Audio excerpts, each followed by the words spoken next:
arvadın elinden cana gelmişem.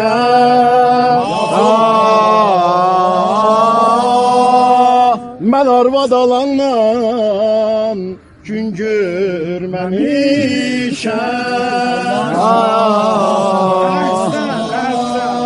Yığışın başıma ey qumi xişan, evlenmek eyledi beni perişan. Ay nene, niye arvad aldın bana? Gece gündüz yaman kalmadı sana. Arvad almışam, kanat almışam, özümü derde salmışam. Lay lay lay lay lay lay lay lay lay lay lay.